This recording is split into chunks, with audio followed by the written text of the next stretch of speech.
Calibration complete and welcome to another episode of Watch Along with Star Fox. Copyright infringement, sorry. Char Fox. They do sound very similar. That gives me ideas. Anyway, off topic.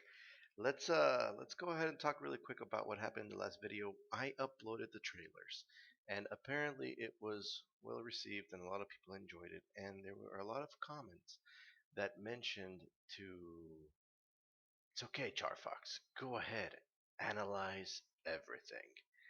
And that got me thinking because I have been thinking about the the intro sequence for the episodes that we've been watching. There are a couple of things in there that I've kind of like wanted to mention for a while, and I guess that was the push I needed to go ahead and do it. So really quick, let's go ahead and get started with our next episode, which is episode 9, The Badge and the Burden. And I'm going to see if we can go ahead and talk a little bit about the intro opening scene sequence. So without further ado, here we go.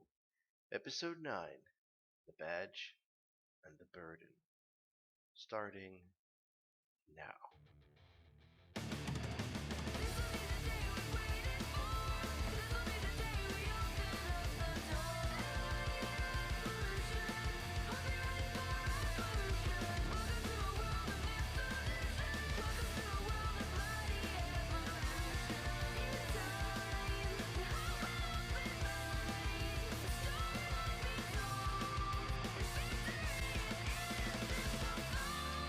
Alright, now hold it right there, Ruby. This is where we want to go ahead and try to, let's see here, backtrack or rewind the opening sequence. So why don't you do me a favor and start backing it up. I'm also going to make it bigger so you guys can see what I'm talking about. So let's go ahead and backtrack all the way over here to the statue scene. Here we have our good old friend John. You know, John, the guy that's not really prepared to be here at Beacon. And he's kind of like facing his future. Right now, let's fast forward a little bit. And we're going to notice here that he seems very concerned or uncertain on how this is all going to play out. Now let's forward a little bit right there. And here we have a whole view of Team Juniper, sorry. We have Pyrrha providing support to John with her hand on his shoulder, and we have Ren over here saying, "It's okay, buddy, don't worry about it, it'll be alright." You know, and Nora has her eyes on Ren, but it seems like his team, and in particular maybe Pyrrha, is going to be helping him through this whole process. And let's go ahead and move slowly a little bit. Here we have Ruby, eyes wide open, facing the camera on an ever vigilant watch. As soon as she closes her eyes, Wise starts opening hers, taking over for Ruby in her elegant pose, while Blake closes hers, and in a way of almost it pains her to have to draw her weapon. And then lastly we have Yang, also opening her eyes and lifting up her head to face whatever comes the future. And here we have John in the embarrassed pose, followed by Pyrrha the professional, and Nora eyes on Ren the silent strong type, Yang ever so coy, Blake ever vigilant, Wise uncertain, and lastly Ruby, innocent, full of youth, but she is ready and willing to take on anything that comes our way, no questions asked. And this is something that I've kind of been noticing every time we go along the opening sequence. And I just wanted to share that with you guys, see what you guys think about that. Maybe I'm just completely off topic, and no, but everything in RWBY has a reason, and I'm certain of it. Let's go ahead and get started.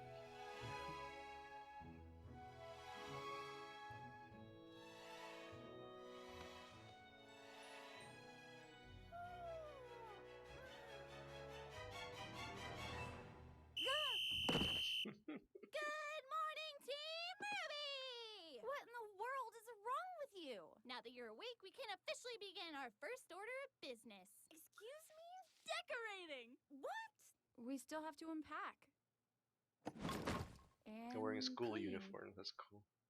And clean. All right! Weiss, Blake, Yang, and their fearless leader, Ruby, have begun their first mission. Bonsai! Banzai.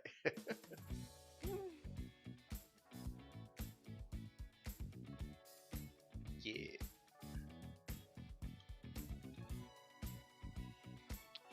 Blake with her books. Ninja. Whoa! Oh!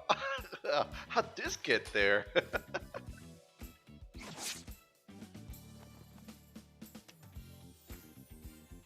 The face says it all.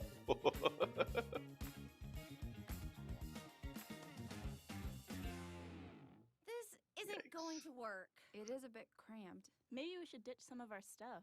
Or we could ditch the beds and replace them with bunk beds. That sounds incredibly dangerous. And super awesome! It does seem efficient. Well, we should put it to a vote. I think we just did.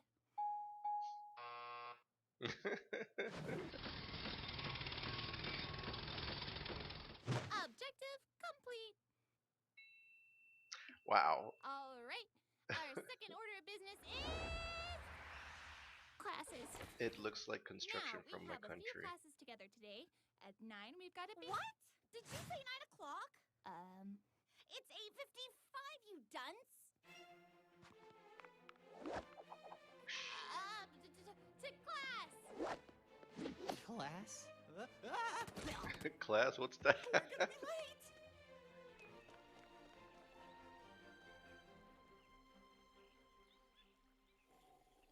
Monsters, demons, Ooh, information. prowlers of the Death night. Stalker. Yes, the creatures of Grimm have Wolf. many names, but I merely refer to them as prey.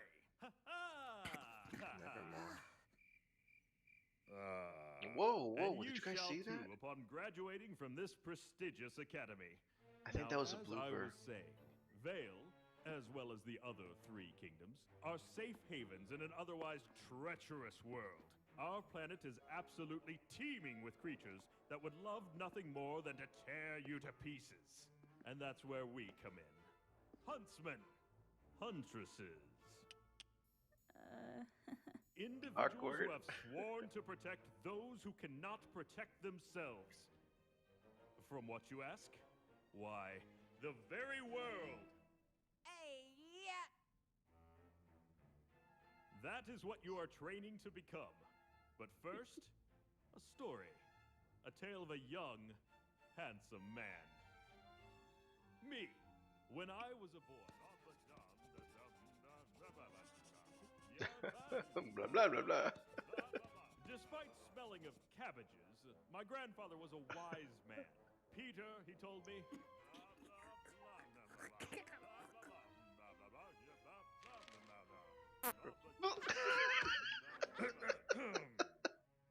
In the end, the Beowulf was no match for my sheer tenacity, and I returned to my village with the beast in captivity and my head held high, celebrated as a hero. The moral of this story? A true huntsman must be honorable. A true huntsman must be dependable. A true huntsman must be strategic, well-educated, and wise. So, who among you believes themselves to be the embodiment of these traits? I do, sir. Well then, let's find out. Step forward and face your opponent.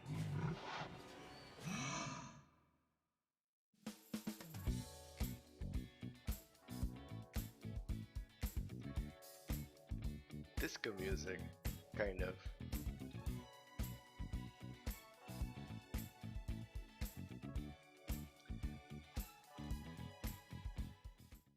Okay, let me tell you something.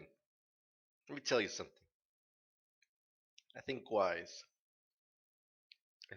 is going through a fit of I refuse to accept that this person is our leader because it just so happens that when the teacher, I don't know what his name is, Professor Poop. It just so happens that when he's mentioning all these things that that makes a leader, the qualities of a leader, every time that he mentions a virtue or a quality, they show Ruby just goofing off and not caring and not putting interest into things. And and then it shows Wise's irritation. So I have a feeling she's about to snap. And it'll be interesting. It'll be interesting to see the the aftermath of when a person with a pineapple personality just loses her crap and just goes ballistic. But I think Wise is not accepting the fact that Ruby's the boss. Let's start the other one. Episode.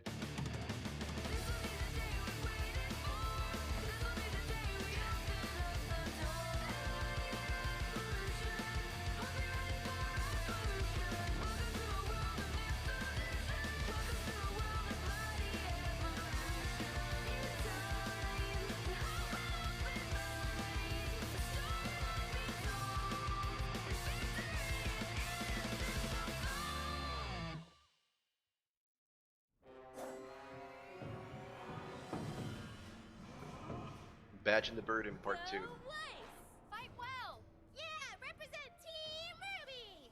Ruby, I'm trying to focus. Oh, See? sorry. She's All complaining right. only at Let Ruby. the match begin.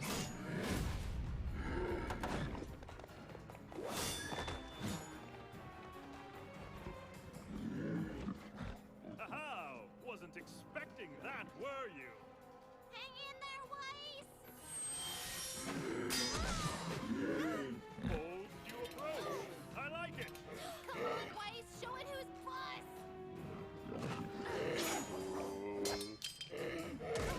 Ho ho! Now what will you do without your weapon?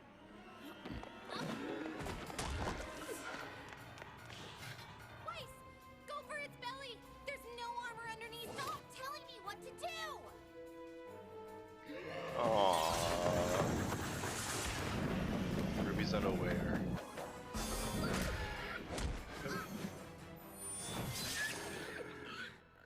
End of the line. Bravo! It appears we are indeed in the presence of a true huntress in training.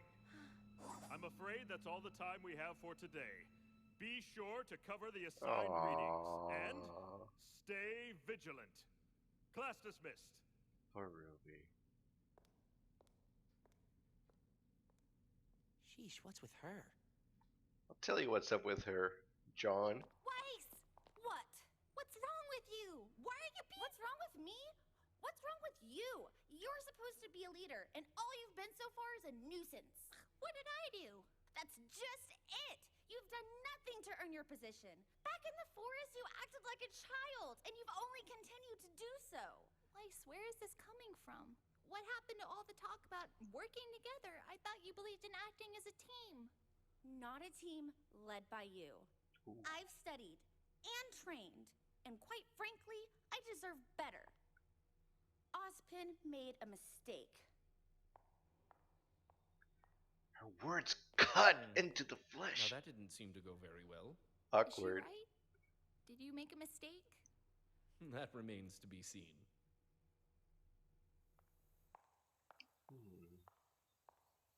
Remains to be Professor seen. Port, Ah, Miss Shani. And to what do I owe this fine pleasure? I enjoyed your lecture. Of course you did, child. You have the blood of a true huntress in you. You really think so? Most surely. Something's troubling you. Yes, sir. Dear girl, confess to me your strife. Well, I think I should have been the leader of Team RWBY. That's preposterous. What do you mean? I mean, it's only been one day. Ruby, I've made more mistakes than any man, woman, and child on this planet. But at this moment, I would not consider your appointment to leader to be one of them. Do you? Excuse me? I've believed in Professor Osborn for many years, and the man's never once led me astray. So you would just blindly accept his decision even after seeing how exceptional I am? With all due respect, your exceptional skill on the battlefield is matched only by your poor attitude. Dare you? My point exactly. I see a girl before me who has spent her entire life getting exactly what she wanted. That's not even remotely true. Well, not entirely true. Being a team leader isn't just a title you carry into battle, but a badge you wear constantly. If you are not always performing at your absolute best, then what reason do you give others to follow you? So the outcome did not fall in your favor. Do you really believe that acting in such a manner would cause those in power to reconsider their decision? So instead of fretting about what you don't have, savor what you do. Hone your skills, perfect every technique, and be not the best leader, but the best person you can be. You've been burdened with a daunting responsibility, Ruby. I advise you take some time to think about how you will uphold it.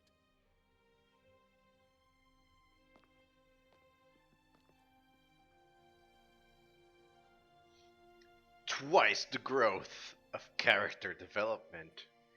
Wow.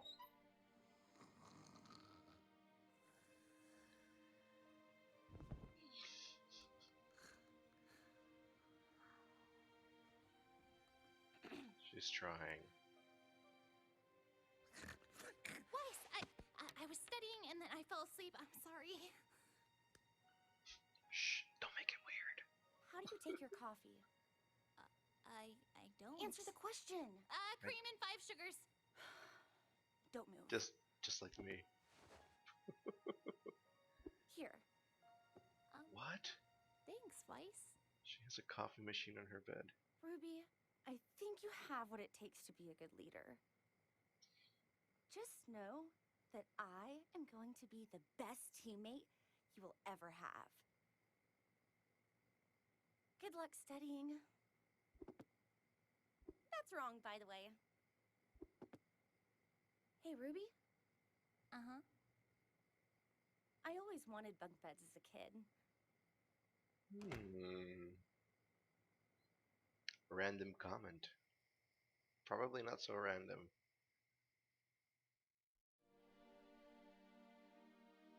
I'm sorry, I didn't hear this guy's name. Did she say Pork? Professor Pork? Oh gosh. I hope that's not his name. Okay, really quick, let's talk about a few things that we just saw.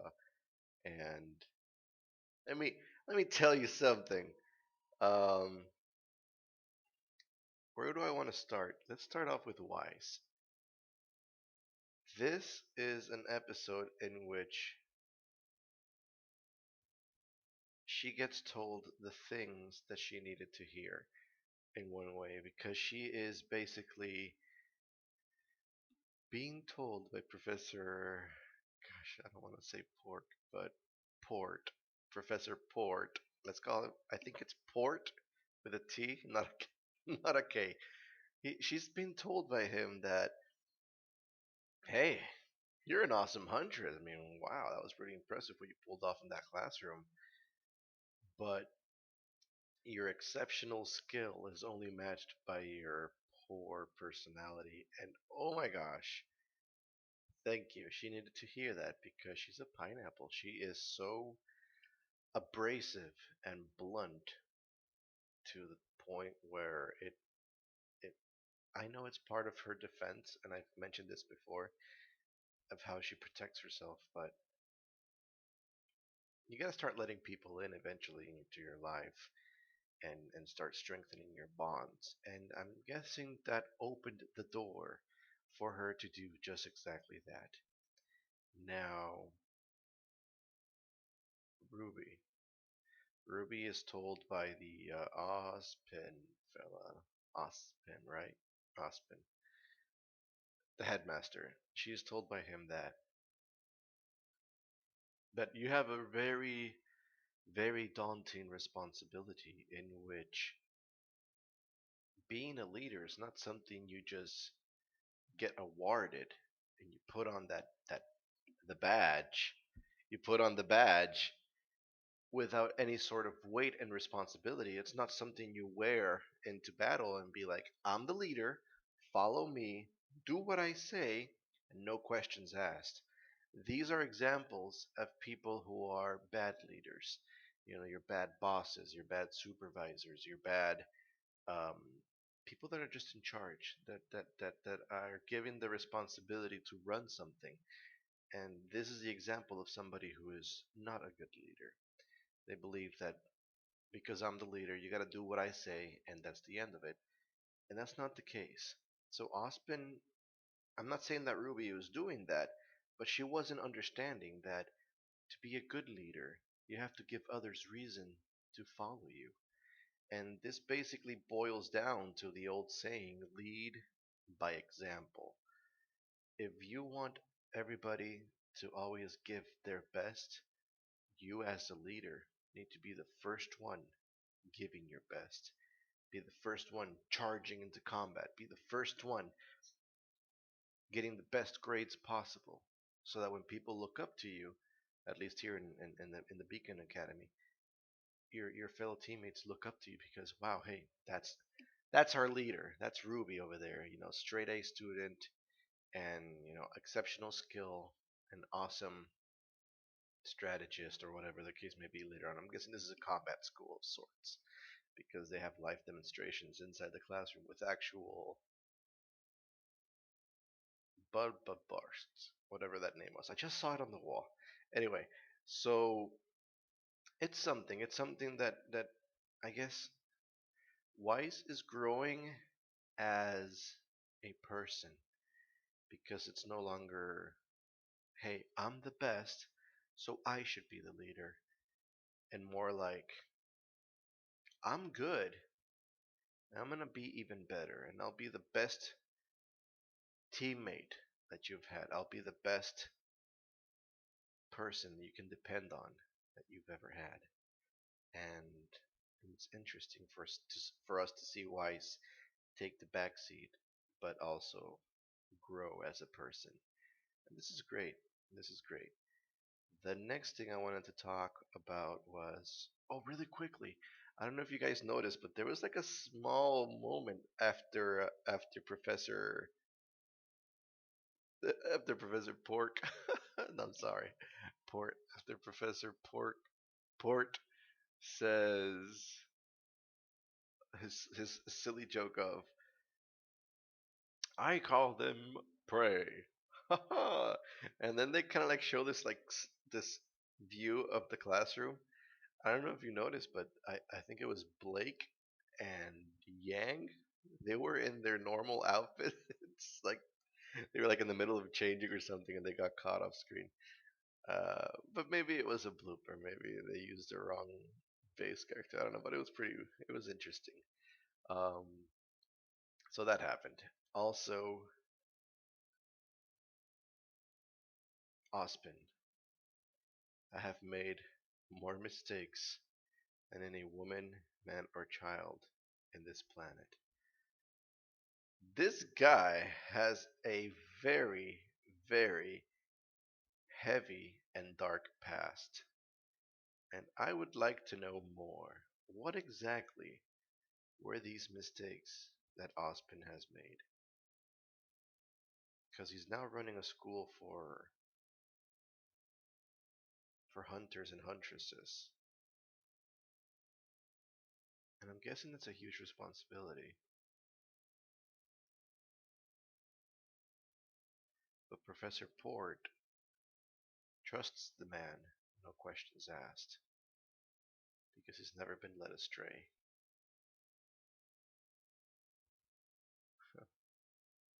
Something has happened in the past. Or I hope we find out more about that. Lastly, Weiss. Weiss made a comment. It seems so out of place, and she says, I've always wanted bunk beds as a child. Now I gotta tell you something. Let me tell you something. This tells me two, maybe three things, and they're the following. Number one, she is not the only child. She has siblings. How many? I'm not sure. But the only reason why you, as a child, would like a bunk bed, besides being cool, is because you want to be as humanly closely possible to the other person that you're interested in, and this person is usually your sibling. Now, because if you're an only child, it'll be kind of weird if you have a bunk bed with your parents. Their parents sleep downstairs, you sleep upstairs. That's weird. So no, no, it has to be siblings. She's not the only child, and the fact that she always wanted a bunk bed is because maybe she just felt distanced from her sibling. There was this huge gap between them. Maybe. This is cool. I consider episode 9 and 10, The Badge and the Burden, part 1 and 2, I consider them to be slow episodes because they're just character development, nothing exciting, no explosions, a small fight scene with Wise, and it's fine. I mean, you have to have these episodes because you can't everything always be. It has to, people have to grow so you can start developing your interest in these characters. And but even in the small episodes, they still have the potential to drop in these little, hey, you should be paying attention to this, otherwise you're gonna miss it. And I think it's great. I think it's fantastic. Um, Anyway, I'll stop now. I'll stop now because I can sit here and think, but instead of it being a 20-minute video or a 40-minute video like the trailer that we watched, it'll take me at least maybe 3 to 4 hours. And we wouldn't want that now, would we? Um, but yeah, let's end it here. Thank you so much for watching. This is Charfox, not the other guy. Although I'll make some sort of cameo or something maybe eventually. I don't know. I do love Star Fox. It was my childhood game as I was growing up, even though I never got to play it that much. But anyway, wow. Let's stop. I'll stop right now. Thank you so much for watching. I greatly appreciate you joining in with me and having these watch alongs together. I hope I was able to spark some sort of thought or like, I didn't think about that. Um, Within you. I like to think about things, and I always believe that everything has a reason. So thank you so much for watching. Please join me again next time. Um, Keep leaving me your comments. I'm trying so hard to respond to all of them as soon as I get my notifications because we're here together. We're watching along these episodes together. But please, no spoilers. I want to go in blind. I want to go in without being oriented. Hey, Charfox, be aware of that over there. And if I'm looking over here, and then over here something else is happening, I might miss it. So you can comment, say what you want, but try to avoid the spoilers and try not to program my guidance system because I just want to be able to discover these things by myself, and I want to share all this experience with you guys. So once again, thank you so much. I greatly appreciate it, and take care. Have a great night, and that's it. Take care.